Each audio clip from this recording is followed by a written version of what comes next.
காலைதோறும் கர்த்தருடைய வார்த்தையை கேட்க வந்த உங்களை ஆண்டவராகிய இயேசு கிறிஸ்துவின் இனிய நாமத்தினாலே வாழ்த்தி வரவேற்கின்றேன். உன் விசுவாசத்தின்படி உனக்கு ஆக கடவது என்ற தலைப்பிலே நாம் தொடர்ந்து தியானிக்கப் போகிறோம். இன்றைய தேவனுடைய வார்த்தை அவர் தாமே மத்தேயு 8ஆம் அதிகாரம் 17ஆம் வசனம். அவர் தாமே நம்முடைய பலவீனங்களை ஏற்றுக்கொண்டு நம்முடைய நோய்களை சுமந்தார். அடுத்த தேவனுடைய வசனம் 1 பேதுரு 2ஆம் அதிகாரம் 24ஆவது வசனம். நாம் பாவங்களுக்கு செத்து நீதிக்கு பிழைக்கும்படிக்கு அவர் தாமே தமது சரீரத்திலே நம்முடைய பாவங்களை சிலுவையின் மேல் சுமந்தார், அவருடைய தழும்புகளால் குணமானீர்கள் என்று சொல்லி வேதம் சொல்கிறது. இந்த வசனங்களில் சத்தியத்தை விசுவாசிக்கிறவர்கள் ஒருவேளை சில பலவீனங்களை தங்களுடைய சரீரத்தில் உணர்ந்தாலும் கூட அதை பெரிதாக நினைக்க மாட்டார்கள். அநேக நேரங்களில் நம்முடைய சரீரத்தின் உணர்ச்சிகள் தேவனுடைய வார்த்தைக்கு எதிராக இருக்கிறது.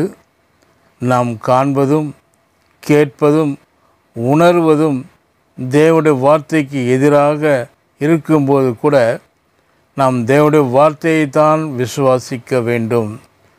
அப்படி எதிரடையான உணர்ச்சிகள் மத்தியிலும் வசனம் சொல்வதை விசுவாசிக்கும் போது நாம் என்ன விசுவாசிக்கிறோமோ அதுதான் நமக்கு பலிக்கும். நம் சரீரத்தில் உணர்கின்ற பலவீனங்களில் அது சீக்கிரத்தில் மறைந்து போகும். உலக மனிதர்கள் தங்கள் காண்கிறதையும் கேட்கிறதையும் உணர்கிறதையுமே சார்ந்து வாழ்கிறார்கள். ஆனால் நாம் தேவன் என்ன சொல்லியிருக்கிறார் என்பதை சார்ந்து வாழ வேண்டும். 2 கொரிந்தியர் 5:6. நாம் தரிசித்து நடவாமல் விசுவாசித்து நடக்கிறோம் என்று சொல்லி வேதம் சொல்கிறது. நம்முடைய விசுவாசம்தான் நம்முடைய வாழ்க்கையில் போராட்டங்களை மேற்கொண்டு ஜெயிக்க நமக்கு உதவுகிறது. ஆபிரகாமின் விசுவாசத்தை எண்ணி பாருங்கள். ரோமர் 4ஆம் அதிகாரம் 18 முதல் 23 வசனங்களை நீங்கள் வாசியுங்கள். நான் முதல் சில வசனங்களையும் கடைசி சில வசனங்களையும் வாசிக்கின்றேன். உன் சன்னதி இவ்வளவா இருக்கும் என்று சொல்லப்பட்டபடியே தான் அநேக ஜாதிகளுக்கு தகப்பனாவதை நம்புகிறதற்கு ஏதுவில்லாதிருந்தும் அதை நம்பிக்கையோடு விசுவாசித்தான். ஆகையால் அது அவனுக்கு நீதியாக எண்ணப்பட்டது.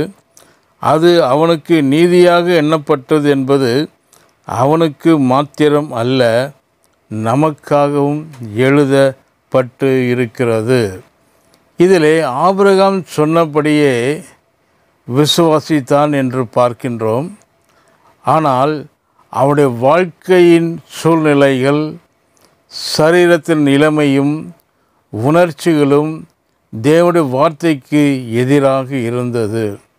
உன் சன்னதி வானத்து நட்சத்திரங்களைப் போல அநேகமாய் இருக்கும் என்று தேவன் அவனுக்கு வாக்கு பண்ணினார். ஆனால் அவனுக்கு ஒரு பிள்ளை கூட இல்லை. அவருடைய சரீரமும் சாராளுடைய கர்ப்பமும் செத்துப்போனது என்று இங்கே வாசிக்கின்றோம். அதாவது இருவரும் சேர்ந்து ஒரு குழந்தையை பெற்றெடுப்பது என்பது அவர்களுக்கு கூடாத காரியமாய் இருந்தது. ஆனால் ஆபிரகாம் தேவன் வாக்குத்தத்தம் பண்ணினதை நிறைவேற்ற வல்லவராய் இருக்கிறார் என்பதை உறுதியாய் விசுவாசித்தபடியினாலே செத்துப்போன தன்னுடைய சரீரத்தையும் செத்துப்போன சாராளுடைய கர்ப்பத்தையும் எண்ணாதிருந்தான். அதாவது தன்னுடைய பலவீனத்தையும் இயலாமையும் சிந்திப்பதை விட்டு கர்த்தருடைய வாக்கு தத்தத்தையே சிந்தித்தான். அதையே எண்ணி பார்த்தான். அதன் முடிவு என்ன? சரீரத்திலே நடக்காத அற்புதம் அவனுடைய வாழ்க்கையில் நடந்தது. ஆபிரகாமின் விசுவாசம்தான் அந்த அற்புதத்தை அவனுக்கு கொண்டு வந்தது.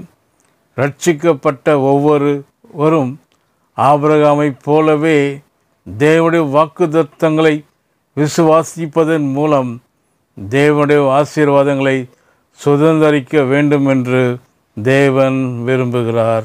கர்த்தர் தாமே இந்த வார்த்தையை கேட்ட உங்களை ஆசீர்வதிப்பாராக. ஆமேன்.